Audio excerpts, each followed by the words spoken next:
अब हम 360 रोपवे और केबल कार कर रहे हैं देश में, और कल मेरे यहाँ मीटिंग है और वर्ल्ड की 5 हाइपर लूप वगैरह सब आ रहे हैं। ये धौला कुआं से मानेसर मैं वो 5 टेक्नोलॉजी का प्रेजेंटेशन ले रहा हूँ ताकि हवा में हम लोग जा सके। धौला कुआं से मानेसर? हाँ, हवा में जाएंगे मतलब? ऐसे ऊपर में पॉन्ड होगा जिसमें 18, 20, 25 लोग बैठेंगे और वो 200 किलोमीटर की स्पीड से जा सकता है, पर यहाँ हमको जगह जगह रुकना है तो स्पीड कम होगी।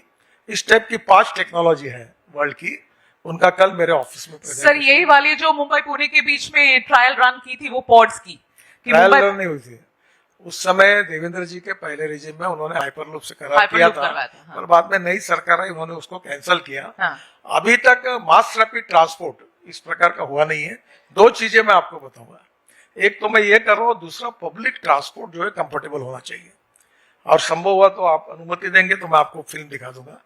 अभी टाटा के पीछे में लगा, मैं जेकोस्लोवाकिया गया था और वह फ्लैश चार्जिंग बस है, यूरोप में अनेक देशों में है।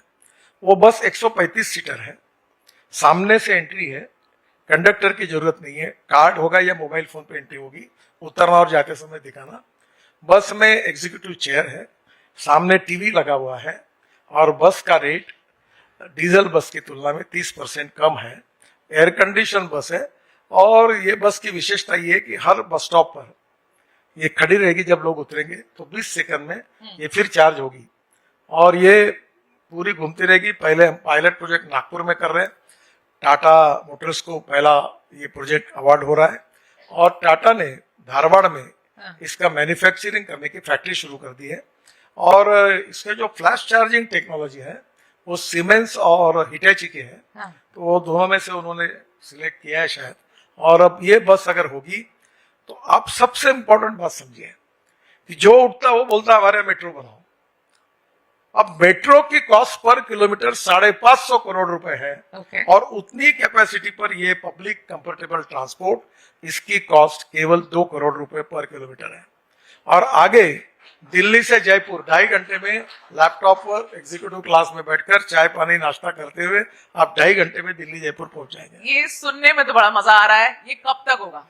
नहीं, आपको मजा आया तो याद रखना 11 साल से मैं मंत्री हूँ, और जो बोलता हूँ डंके की चोट पर करता हूँ, तुम कोई सवाल नहीं पूछ सकते मुझे।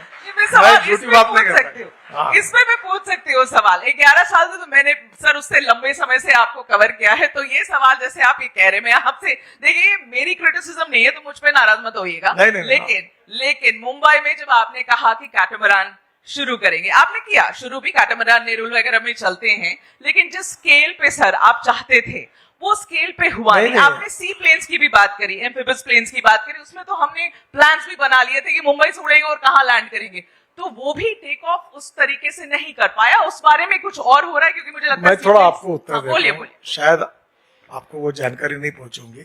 वो कैटामरान नहीं है, पहले जो है वो हमने बीपीटी से अलीबाग तक ये जो है रोड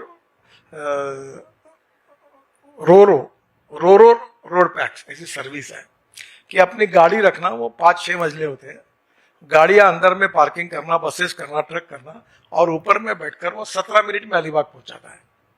मुंबई में मैंने कहा था वाटर टैक्सीज, इसमें जो नया एयरपोर्ट है अभी जिसका इतने में ओपनिंग हो रहा है, मेरे आग्रह के कारण उस समय जो एयरपोर्ट जिनका था उन्होंने जेटी बनाई, और बीपीटी के चेयरमैन जब वहां हमारे थे